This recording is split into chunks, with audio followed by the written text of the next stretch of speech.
হরে কৃষ্ণ। সুধী গৌর ভক্তবৃন্দ, জয় শিলা প্রভুপাদ, জয় শ্রী গুরুদেব।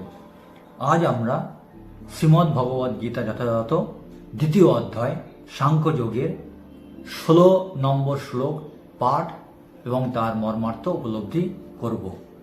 না শত বিদ্যতে ভাব, না ভাব বিদ্যতে শত, উভয়োরপি দৃষ্ট অন্ত তু অনয় তত্ত্বদর্শিভি।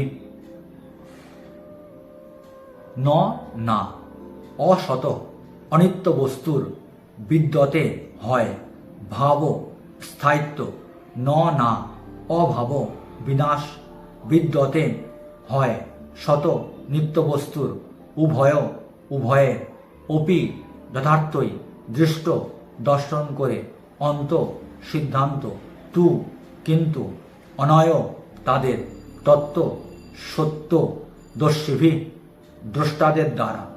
অনুবাদ: যারা তত্ত্বদ্রষ্টা তারা সিদ্ধান্ত করেছেন যে অনিত্য জড়বস্তুর স্থায়িত্ব নেই এবং নিত্য বস্তু আত্মার কখনো বিনাশ হয় না।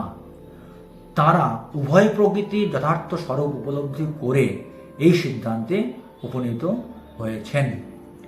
তাৎপর্য: প্রতি মুহূর্তে এই জড়দেহের পরিবর্তন হচ্ছে, এই দেহের কোনো স্থায়িত্ব নেই। আধুনিক চিকিৎসা বিজ্ঞানের সাহায্য জানা যায় বিভিন্ন জীবকোষের ক্রিয়া প্রতিক্রিয়ার ফলে প্রতি মুহূর্তে জীবদেহের অবিরাম পরিবর্তন হচ্ছে। তার ফলে জীবদেহ শিশু অবস্থা থেকে ক্রমে ক্রমে পূর্ণ যৌবনে বিকশিত হয় এবং অবশেষে বৃদ্ধ অবস্থায় উপনীত হয়। কিন্তু দেহ মনের সব রকম পরিবর্তন হওয়া সত্ত্বেও জীবের প্রকৃত সত্তা আত্মার কোনো পরিবর্তন হয় না। জড় দেহ ও সনাতন আত্মার মধ্যে এটি হচ্ছে পার্থক্য। দেহের প্রকৃতি হচ্ছে চিরপরিবর্তনশীল আর আত্মা হচ্ছে চিরশাশ্বত সনাতন। এই সিদ্ধান্ত নির্বিশেষবাদী ও সবিশেষবাদী উভয় শ্রেণীর তত্ত্বদ্রষ্টারা স্বীকার করেছেন। বিষ্ণু পুরাণে 2:12-38 বলা হয়েছে, শ্রী বিষ্ণু ও তার ধাম সকল হতস্ফূর্ত চিন্ময় জ্যোতির দ্বারা উদ্ভাসিত। জ্যোতিংসি বিষ্ণুর ভুবনানি বিষ্ণু। তত্ত্বদর্শী মহাজনেরা যথাক্রমে সৎ অসৎ নিত্য ও অনিত্য বলতে চেতন ও জড়বস্তুকেই উল্লেখ করেন। মায়ার দ্বারা মহাচ্ছন্ন বদ্ধ জীবের প্রতি ভগবান শ্রীকৃষ্ণের এটি হচ্ছে সর্বপ্রথম উপদেশ। জীব হচ্ছে ভগবানের অবিচ্ছেদ্য অংশ, তাই সে ভগবানের নিত্য দাস। এই জ্ঞান উপলব্ধি করা হলেই অজ্ঞানতার আবরণ উন্মোচিত হয় এবং সে তখন ভগবানের সঙ্গে উপাস্য আর উপাসকের সম্পর্কে পুনঃপ্রতিষ্ঠা করে। পূর্ণের সঙ্গে অংশের যে সম্পর্ক, ভগবানের সঙ্গে জীবের সে সম্পর্ক। ভগবান হচ্ছেন পূর্ণ আর জীব তার অংশ। বেদান্ত সূত্র ও শ্রীমদ্ ভাগবতে বলা হয়েছে ভগবান হচ্ছেন সবকিছুর উৎস, সবকিছুই উদ্ভূত হয়েছে ভগবানের থেকে। ভগবানের থেকে উদ্ভূত এই প্রকৃতিতে পরা ও অপরা এই দুটি স্তর আছে। জীব ভগবানের পরাপ্রকৃতির অন্তর্গত। সপ্তম অধ্যায়ে এই সম্বন্ধে বিশদভাবে আলোচনা করা হয়েছে। শক্তি ও শক্তিমানের মধ্যে যদিও কোনো ভেদ নেই, তবুও শক্তিমান হচ্ছেন শক্তির নিয়ন্তা। পরমেশ্বর ভগবান হচ্ছেন শক্তিমান এবং শক্তি বা প্রকৃতি সর্বাবস্থাতেই তার নিয়ন্ত্রণাধীন। তাই প্রভু ও ভৃত্য অথবা গুরু ও শিষ্যের সম্পর্কের মতো জীবসমূহ পরমেশ্বর ভগবানের অধীন। মায়ার অন্ধকারে যখন জীব আচ্ছন্ন থাকে তখন সে ভগবত তত্ত্ব উপলব্ধি করতে পারে না। ভগবান তাই জীবকে মায়া অন্ধকার থেকে মুক্ত হয়ে সত্য দর্শন করবার জন্য এই ভগবদ গীতার শিক্ষাদান করেছেন।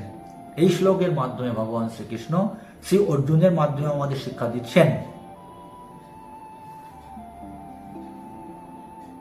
যে যারা শ্রীমদ্ ভগবদ গীতার জ্ঞান বা তত্ত্ব উপলব্ধি করতে পেরেছেন বা অনুধাবন করেছেন, তারা এই সিদ্ধান্ত উপনীত হয় যে এই জড়জগতে যা কিছু জড়বস্তু রয়েছে তার স্থায়িত্ব নেই, কিন্তু নিত্য বস্তু আত্মা তার কখনো বিনাশ হয় না।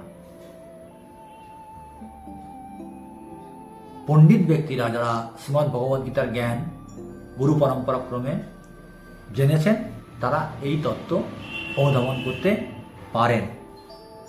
আমরা ইতিমধ্যেই জেনেছি আগের শ্লোকগুলোতে দেহের সর্বদা পরিবর্তন হচ্ছে। মাতৃগর্ভে ছোট্ট একটি ভ্রূণ অবস্থা থেকে জন্মলাভের পরে শৈশব, কৈশোর, যৌবন, বার্ধক্য, তারপরে মৃত্যু, আবার জন্ম কর্মফল অনুসারে আবার শৈশব, কৈশোর, যৌবন, বার্ধক্য, মৃত্যু ক্রমপর্যায়ে চলতে থাকে। জীবের আশাকাঙ্ক্ষা কর্মফলের উপর নির্ভর করে এই শরীরের পরিবর্তন হয়, বারবার জন্ম হয়। কিন্তু এই শরীরের মধ্যে বা দেহের মধ্যে যে আমি দেহি অর্থাৎ আমি আত্মা থাকি, তার কোনো পরিবর্তন হয় না। দেহের বিনাশ হয়, কিন্তু আত্মার কখনো বিনাশ হয় না। দেহের প্রকৃতি হচ্ছে চির পরিবর্তনশীল, আর আত্মা হচ্ছে চির শাশ্বত এবং সনাতন, অর্থাৎ যা অতীতে ছিল, বর্তমানেও আছে, ভবিষ্যতে থাকবে। আমরা জীবেরা হচ্ছে শ্রী চৈতন্য চরিতামৃতের শ্লোক অনুযায়ী, যা কৃষ্ণদাস কবিরাজ গোস্বামী রচনা করেছেন, জীবের স্বরূপ হয় কৃষ্ণের নিত্যদাস, কৃষ্ণের তটস্থা শক্তি, ভেদ অভেদ প্রকাশ। আমরা হচ্ছি ভগবানের নিত্যকালীন দাস। আমরা প্রত্যেকেই ভগবানের শক্তি, আর ভগবান হচ্ছেন শক্তিমান। আমরা যারা ভগবানের শক্তি, তারা ভগবানের অধীন। ভগবান থেকেই আমাদের উৎপত্তি ঘটেছে। আমরা তাই ভগবানের সেবক, নিত্যকালীন সেবক। এই জ্ঞান উপলব্ধি করা হলেই আমাদের মধ্যে যে অজ্ঞানতা থাকবে তা দূর হবে, এবং আমরা উপলব্ধি করতে পারবো যে ভগবান হচ্ছেন আমাদের উপাস্য। ভগবানকে পুজো করা আমাদের কর্তব্য, ভগবানকে ভক্তি করা আমাদের কর্তব্য, আর আমরা হচ্ছি উপাসক। এই যে উপাস্য উপাসকের সম্পর্ক, একজন ভোক্তা আর একজন ভোগ্য, এই সম্পর্ক যখন আমরা বুঝতে পারবো, তখন আমরা প্রকৃত তত্ত্ব, গীতার জ্ঞান উপলব্ধি করার যোগ্যতা অর্জন করতে পারবো, বা অর্জন করতে পেরেছি, এটা আমরা বুঝতে পারবো। পূর্ণের সঙ্গে পূর্ণ হচ্ছেন ভগবান শ্রীকৃষ্ণ, আর আমরা হচ্ছি অংশ। আমাদের কাজ হচ্ছে, অর্থাৎ অংশের কাজ হচ্ছে সর্বদা পূর্ণের অর্থাৎ ভগবান শ্রীকৃষ্ণের সেবা করা। যদিও শক্তি হচ্ছে আমরা, অনুচেতন্য আত্মা, জীবাত্মা, আমরা হচ্ছে শক্তি, আর ভগবান হচ্ছে শক্তিমান, কিন্তু এই দুটোর মধ্যে কোনো প্রভেদ বা পার্থক্য নেই। কিন্তু শক্তি হচ্ছে শক্তিমান ভগবান শ্রীকৃষ্ণের অধীন। শক্তিমান হচ্ছে নিয়ন্তা বা নিয়ন্ত্রক।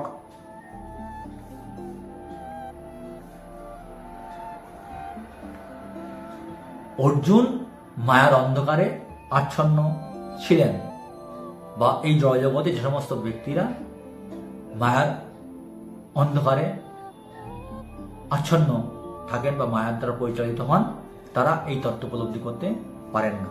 কিন্তু অর্জুন ভগবান শ্রীকৃষ্ণের কাছে আত্মসমর্পণ করার ফলে, ভগবানের নির্দেশ পালন করার ফলে, ভগবানের কাছ থেকে এই পরম তত্ত্ব সমন্বিত বিজ্ঞান জানার ফলে তিনি ভগবত তত্ত্ব উপলব্ধি করতে পেরেছিলেন, এবং তার কাছে সমস্ত বিষয় স্পষ্ট হয়ে উঠতে থাকে।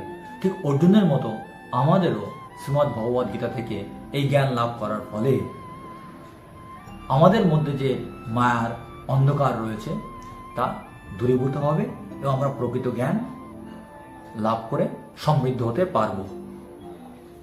আর ভগবান এই শ্লোকের মাধ্যমে জীবকে, আমাদের মধ্যে জীবদেরকে মায়ার অন্ধকার থেকে মুক্ত হয়ে সত্য দর্শন করবার জন্য এই শ্রীমদ্ ভগবদ গীতার শিক্ষা শ্রী অর্জুনের মাধ্যমে দান করেছেন, যে আমরা দেহ নই, আমরা চিন্ময় সনাতন আত্মা। এই তত্ত্ব উপলব্ধি করা, আর দেহের জন্য, দেহের পরিবর্তনের জন্য, দেহের মৃত্যুর জন্য যাতে আমরা কোনো শোক না করি, এই শিক্ষায় ভগবান এই শ্রীমদ্ ভগবদ গীতার সাংখ্যযোগের মাধ্যমে, অর্জুনের মাধ্যমে আমাদেরকে দান করছেন। এই জ্ঞান আমাদের গ্রহণ করা একান্ত কর্তব্য। হরে কৃষ্ণ।